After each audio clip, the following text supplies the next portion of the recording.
જય જવાન જય કિસાન।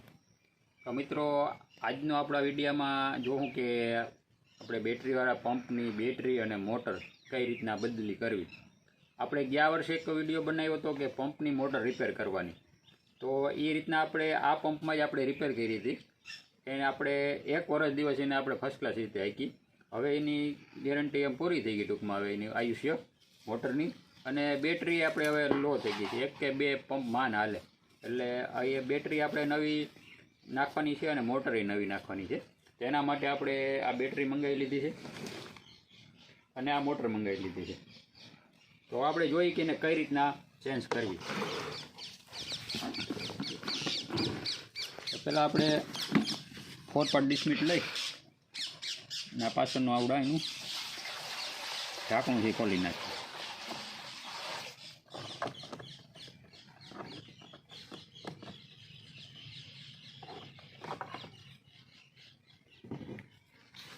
માં ઘણા બધા સ્ક્રૂ હોય, પણ આપણે પહેલાં થોડાક નીકાળી નાખ્યા હતા। હવે પહેલાં આપણે આ બેટરીને નીકાળીએ, એટલે આપણે પછી અહીં જગ્યા થઈ જાય।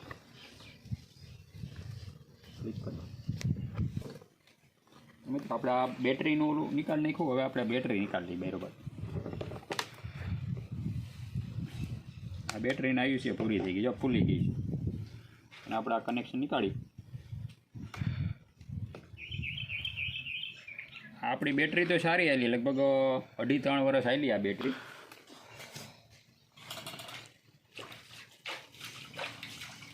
હવે આપણે મોટરને અહીંયાથી અલગ કરી નાખી।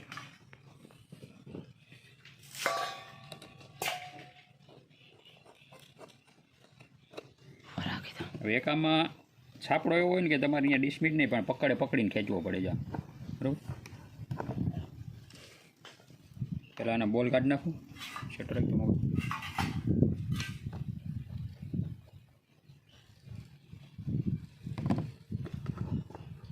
એટલે આપણી આ મોટર નીકળી ગઈ બહાર। એનું આપણે આ નીકાળી નાખ્યા ટી, પછી જે આપણો છાપડો છે એને લૂઝ કરી નાખી।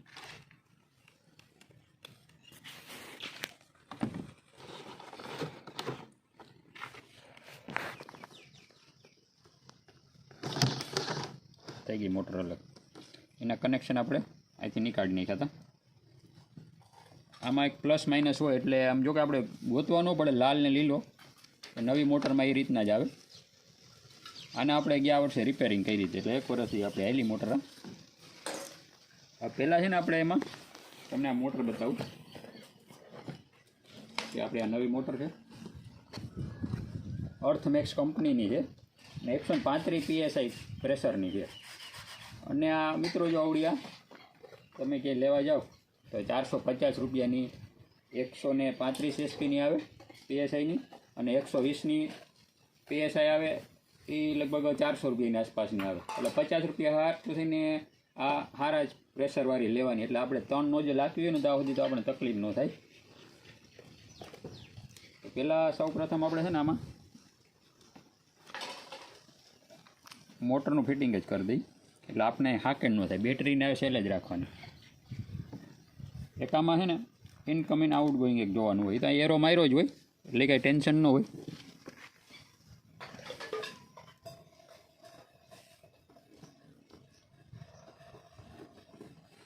સાપડો મારી જ દેવાનો મિત્રો, કેમ કે પ્રેશરમાં પછી અંદરથી નીકળી જાય ને તો આ બધું ખોલવું પાછું મુશ્કેલવાળું થાય।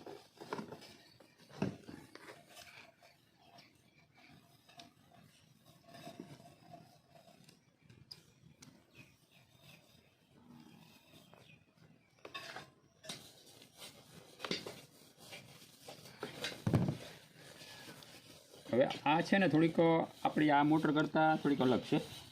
આનું આ ફાઉન્ડેશન ખાલી બેઝ છે, એટલે આમાં જે વધારાના છે ને એ આને નીકાળી નાખવાના, આની બહુ કંઈ જરૂર ન રહીએ। પછી આ ખાલી આ 2 ઉપર જ આપણે લાગી જાય। હજી ફાઉન્ડેશનના બોલ માર્યા પહેલાં આપણે આ ટી મારવાની છે।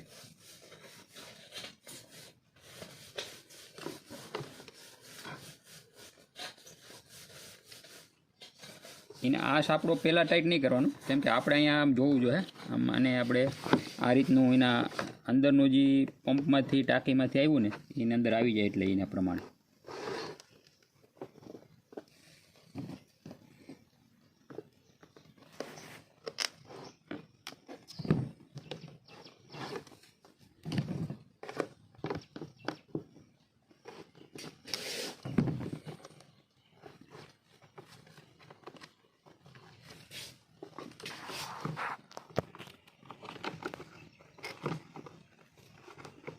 લાગી જાય ને આપણે ફાઉન્ડેશનના બોલ ચોંટાડી દઈએ. બંધ કરી દઈએ.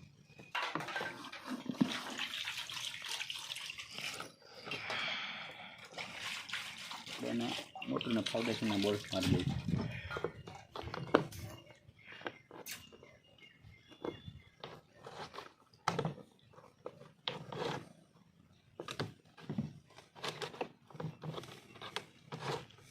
આપણે લાગી ગયા બોલ.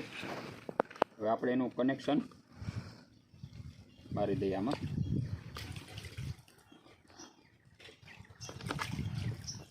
કનેક્શનમાં જુઓ, આ એક લાલ સાથે લાલ દઈ દેવાનો છે અને આ લીલા સાથે લીલો આપવાનો છે.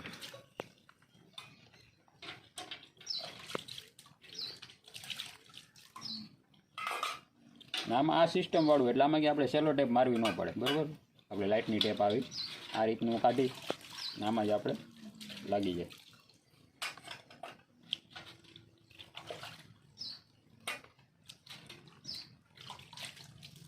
બધા વાયર ભેગા કરી અને ફૂલ આટી ચડાવીને આની અંદર આની સ્પ્રિંગને આટા જેવું હોય આની અંદર, એટલે તમે આમ ચડાવી અને આના આમ આટા ચડાવો ને એટલે આખે આખું અંદરનું કોપર બધું અંદર ઢકાઈ જાય, એટલે આ ક્યાંય અડે નહીં.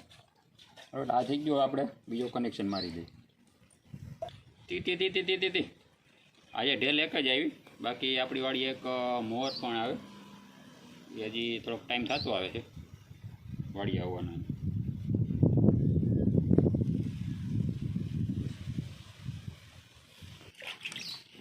ના બેટરી છે આપણે 12-14ની, 12 વોલ્ટ ને 14 એમ્પિયરની. હવે આની કેપેસિટી દુકાનવાળા કહે છે કે લગભગ 35 થી 40 પંપની આની કેપેસિટી છે. તો કે આપણે તો એકી સાથે એટલા બધા સાટવાના ન હોય, 2 પંપ હાલતા હોય એટલે. તો ટૂંકમાં લાઇટ બાઇટ ન હોય તો બીજે દિવસે થોડું ઘણી સાટવાની હોય તો આપણે ટેન્શન ન રહીએ. હવે આને આપણે પ્લસ માઇનસ આમાં ફેરફાર ન થવો જોઈએ મિત્રો. આમાં લાલ કાળામાં ઉરાહુરું થયું તો આપણી મોટર આ DC વોલ્ટની છે એટલે બરી જાય. AC વોલ્ટ ઉપર પ્લસ માઇનસ ગમે ની આડાવર હાલે, આ DC વોલ્ટમાં ન હાલે, એક ધ્યાન રાખવાનું. આપણો થઈ ગયું કમ્પ્લીટ. આને કનેક્શન મારે આપણે પહેલાં જરીક ચાલુ કરીને જોઈ લઈએ. મોટર આપણી ચાલુ થઈ ગઈ, બરાબર. હવે એને આપણે અંદર નાખી અને સાપડા મારી નાનું તળિયું પછી ફીડ કરશું, કેમ કે આમાં આપણે પહેલાં થોડુંક પાણી ભરી અને જોઈ લેવું જોઈએ કે આ કે આપણે સાપડા માર્યા એ ક્યાંય લીકેજ નથી ને. આપણને શંકા છે આવડે આ જે આ ટી મારી ને એમાં આપણે કદાચ તૂટેલી હોય ને એવું લાગે છે.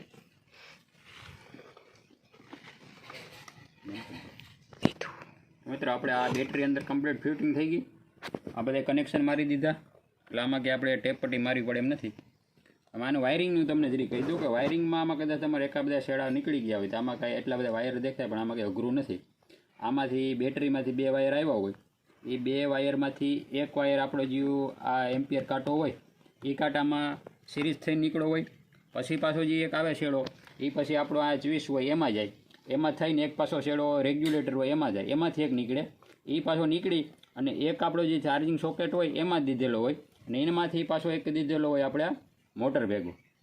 અને બીજું એક બ્લેક વાયર હોય આપણે માઇનસ, એ ડાયરેક્ટ એ આમાં સાપમાં કે રેગ્યુલેટરમાં ન જાય, એ ડાયરેક્ટ આપણે એક મોટરમાં આવે, બરાબર.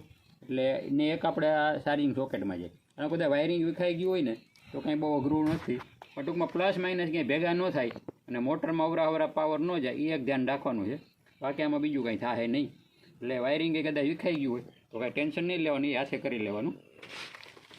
હવે આપણે છે ને આનું પાછલું ઢાંકણું દઈએ ને એ પહેલાં થોડુંક પાણી નાખી અને જોઈ લઈએ, કેમ કે આમાં કંઈ પાણી નીકળતું છે તો આપણે પાછું ખોલવું નહીં, પછી કમ્પ્લીટ ફિટિંગ થઈ જાય. પહેલાં હું પાણી ભરી આવું. આપણે 3-4 લીટર એટલું પાણી નાખી દીધું હવે પહેલાં આપણે નીચે જોઈ લઈએ.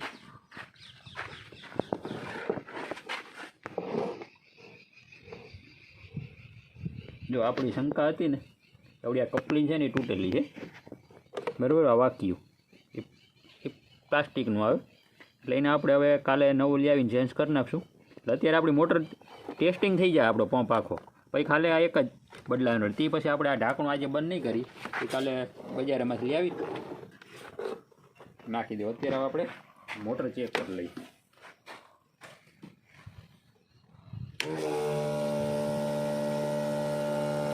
જબરજસ્ત મિત્ર આવે, જો એટલું પ્રેશર આપે. હવે આમાં આપણે પહેલાં નોઝલ ચડાવી લઈએ.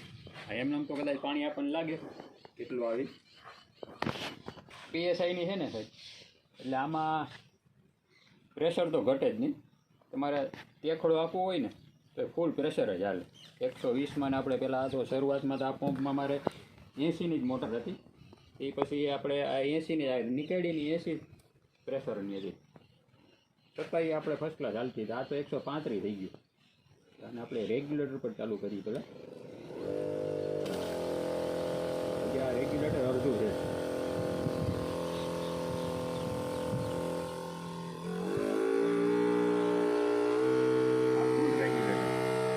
હવે જો આમાં શું છે, અને હોલ હજી નાના પડે, આનું પ્રેશર હજી એટલું રેગ્યુલેટર પર રાખીએ તો એટલું જ પ્રેશર આવે. આમાં ફૂલ કરો તો એટલું જ આવે, કેમ કે આમાં છે ને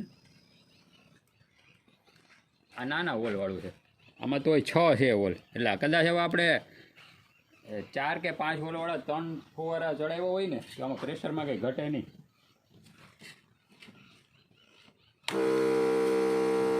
ડાયરેક્ટ પાણીનો ફ્લો થાય કેટલો થાય.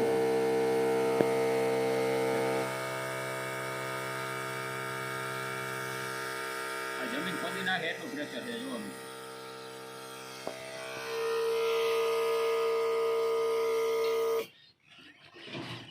તો જોયું મિત્રો, હવે કદાચ આ તમે દુકાનવાળાને રિપેરિંગ કરવા તમે લઈ જાઓ ને, ખાલી ચેન્જ કરવાના પૈસા એ તમારી પાસે મોટરના ને બેટરીના ને એટલા જ લેવાના છે.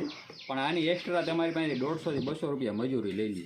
અને બીજા નંબરમાં તમારે આ પંપ અહીંથી તમારે ખંભે ઉપાડીને વાડીએ લઈ જવાનું, ઘેરે લઈ જવાનું વાડીએથી. અને પાછું કે આપણા ગામડામાં ન કરતો હોય તો આપણે ગમે અહીંયા ક્યાંક તાલુકામાં પહોંચાડવો પડે પંપને. એટલે આવું હાથે શીખી જવાય. આમાં કંઈ બહુ અઘરું નથી, કાંઈ રિક્સવાળું નથી, કંઈ જોખમવાળું કાંઈ નથી.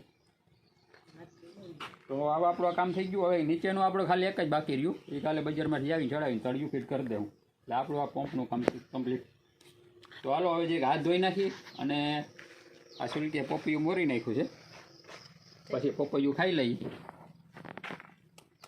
તો આવો મિત્રો બધા પપૈયું ખાવા. તો ચાલો મિત્રો, હવે પાછા નેક્સ્ટ વિડીયોમાં હું તમને આજના વિડીયોમાં તમને કહી દઉં કાલનો પછી આપણો નેક્સ્ટ વિડીયો હું આવશે. આપણા 2 પંપની મદદથી આપણા દેશી જુગાડ છે. આની અંદર 4 દુ ને 8 હાર્યું એકી સાથે સારા પ્રેશરથી અને ઓછી મહેનતે એ આ જુગાડની અંદર આપણે ફિટિંગ કરવાનું છે. એ હું તમને આવતીકાલે નેક્સ્ટ વિડીયોમાં તમને બતાવી. બરાબર, કાલે જો વરસાદ નહીં હોય ને વરાપ હશે તો આપણે દવા છાંટવાની છે, તો આપણે એમાં ખતરો કરશું. 2 પંપ આપણી પાસે નવા જ થઈ ગયા અત્યારે. 2માં બેટરી નવી થઈ ગઈ, 2માં મોટર 135ની છે. 2નું પ્રેશર ભેગું કરી હું કાલે તમને બતાવીશ. તો ચાલો મિત્રો, મારા વિડીયો તમે જોતા રહીજો. વિડીયો તમને ગમતો હોય તો લાઈક કરજો, તમારા મિત્રો સાથે શેર કરજો. કાંઈ સુઝાવ હોય તો તમે કોમેન્ટ મને કરજો. બાકી જય જવાન જય કિસાન, યા અલી મદદ.